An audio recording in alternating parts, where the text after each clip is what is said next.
तेजस्वर आहे आणि तुम्ही सुद्धा लोकांना आरोग्य द्या. सर्वात मोठी संपत्ती आपली असं आपण आज 1 करोडची गाडी बी घेऊ शकतो, एवढी ताकद आहे सर्वांमध्ये.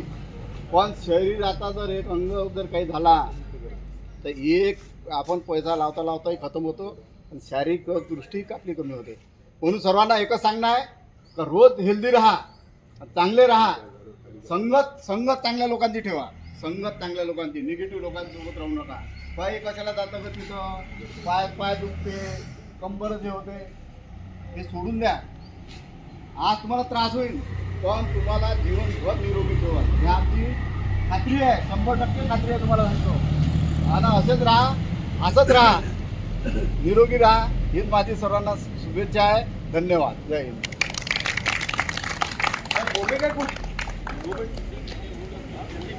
हो गए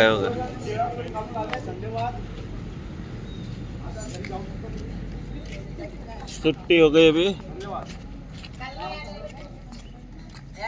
कधी तुम्ही डॉक्टरकडे जाणार नाही आणि रोज तुम्ही माझं सांगणं आहे की तुम्ही शरीरासाठी 1 तास द्या. कारण का तुम्ही स्त्री आहे, तुमच्यावर भरपूर जबाबदारी आहे, तुमच्या परिवाराची जबाबदारी आहे, मुलाबाळांची जबाबदारी आहे, कोणी जॉब करतात त्यांची जबाबदारी आहे, जॉब केल्याशिवाय आपली चूल पेटत नाही आहे का नाही, हे जबाबदारी आहे. पण हे सगळं करून सुद्धा तुम्ही 1 तास आपल्या शरीरासाठी द्या आणि निरोगी राहा, हे माझं सांगणं आहे. बस एवढं बोलून नाही.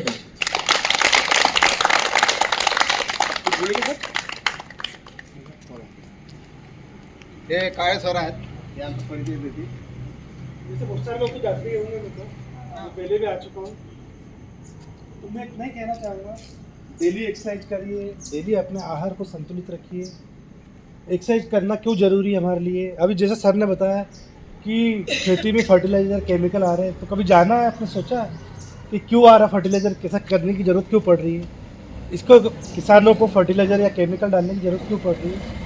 ज़रूरत इसलिए पड़ रही है कि जनसंख्या बढ़ती जा रही है, जनसंख्या बढ़ रही है और सिटी टाउन आगे बढ़ते जा रहे हैं और खेती कम होती जा रही है. प्लॉट आगे बढ़ते जा रहे हैं, खेती कम होती जा रही है. जनसंख्या बढ़ने के कारण उतना प्रोडक्शन किसान कर नहीं पा रहे और वो जल्दी प्रोडक्शन करने के चलते उनको फर्टिलाइज़र या केमिकल या कोल्ड स्टोरेज का यूज करना पड़ता है, जिससे कि सारे केमिकल उसमें लगते हैं और वो हमारे कहीं ना कहीं खाने के रूप में आते हैं. अब ये एकमात्र रीज़न नहीं कि केमिकल हमारे शरीर में जा रहे हैं, बहुत सारे ऐसे रीज़न हैं जिसके कारण हमें बीमारियां बढ़ रही हैं. बढ़ते हुए तनाव, लाइफ में हमारी एक्सपेक्टेशन इतनी सारी बढ़ गई है, फैमिली में, आपस में, घर में लोगों की इतनी एक्सपेक्टेशन बढ़ गई कि स्ट्रेस भरी लाइफ है.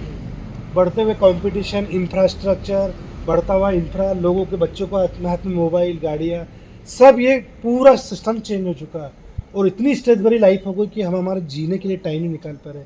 अगर 24 घंटे में से हम अगर 1 घंटा निकालना तो ये कोई बड़ी बात नहीं, हम निकाल सकते हैं और निकालना भी चाहिए.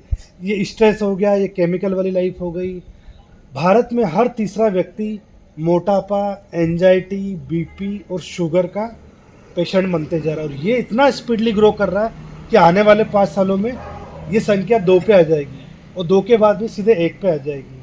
आपको पता है इंडिया का जो औसत जीवन है हमारा 39 ईयर्स है. अगर हम सबके जीवन का एवरेज निकालें तो 39 वर्ष ही हमारी आयु है, सबका एवरेज. और वही जापान के आयु 90 वर्ष, क्योंकि वो डिसिप्लिन को फॉलो करते हैं. एक ही चीज़ करते हैं, डिसिप्लिन करना है ना, करना है, कंसिस्टेंसी के साथ डिसिप्लिन को फॉलो करना है. हम क्या करते हैं, 8 दिन करते हैं, 15 दिन करते हैं, महीने भर करते हैं और बहाने ढूंढने लग जाते हैं. अरे आज तो मेरा ये था, आज तो मेरे को शादी में जाना था. हमारे पास बहानों की लिस्ट है. जापान में बहानों की लिस्ट नहीं है, डिसिप्लिन के साथ फॉलो करते हैं. चाहे रोड के ट्रैफिक के रूल हो, चाहे खाने का रूल हो, चाहे कोई भी रूल है. बच्चे को बचपन से सिखाया जाता है हेल्थ की अवेयरनेस, क्या खाना, क्या विटामिन लेना, क्या प्रोटीन्स लेना. बचपन से पूरा कैलकुलेशन फूड करता है. ब्रेकफास्ट में क्या होना चाहिए, लंच में क्या होना चाहिए, डिनर में क्या होना चाहिए. अगर किसी दिन उन्होंने उनके फूड में ज़्यादा इंटेक कर लिया तो उसको कैसे कंट्रोल करना, नेक्स्ट दिन क्या अवॉइड करना, क्या नहीं करना, पूरे रूल बचपन से सिखाए जाते. पर हमारे बचपन से रूल किसी को सिखाए नहीं जाते. बस हमारे ये सिखाया जाता कितना कमाएगा, कितना कमाएगा, कितना कमाएगा. 18 साल के बाद शादी हुई, नहीं फिर 2-4 साल बच्चे हो गए, फिर उसके बाद उनकी डॉक्टर लगी, क्या लगी, बच्चा कितना दिन बढ़ रहा है. बस यही सिखाया जाता. बाकी पेंशन में आ रही कि नहीं आ रही, इसके अलावा दूसरी बातें नहीं करते. एक भौतिक जो जरूरी चीज़ें, एजुकेशन और हेल्थ एजुकेशन, उतने अच्छे तरीके से काम होता ही नहीं. हम संस्कारों पर बच्चों को संस्कार सिखाते हैं, संस्कार के साथ हम क्यों नहीं उनको हेल्थ एजुकेशन देते, हेल्थ की जानकारी क्यों नहीं देते. क्यों अच्छा है बुरा को सिखाते हैं, हम संस्कार को सिखाते हैं, अच्छा बुरा लड़ाई झगड़ा गलत आचरण नहीं करना सिखाते हैं। तो आज से हम इसी की शुरुआत करते हैं। हमारे आने वाली जनरेशन, हमारे परिवार, हमारे रिश्तेदार सबको ये हेल्थ की अवेयरनेस देते हैं। हमारे चैनल के माध्यम से हम टाइम टाइम पे आपको हेल्थ की टिप्स देते हैं, मोटिवेशन देते हैं। उसको ज़रूर फॉलो करो। उसको अगर फॉलो करोगे तो आपका जीवन और 6 महीने में आप देखोगे कि आपका जीवन लोगों से और कई गुना बेहतर होगा। आप ये आज से ही चालू करो। एटलीस्ट अपने परिवार में 5 मिनट 10 मिनट हेल्थ से रिलेटेड बातें करो, हेल्थ से रिलेटेड डिस्कशन करो। हे जे सर आहे आणि तुम्ही सुद्धा लोकांना आरोग्य द्या. सर्वात मोठी संपत्ती आपली असन आपण आज 1 करोडची गाडी बी घेऊ शकतो, एवढी ताकद आहे सर्वांमध्ये.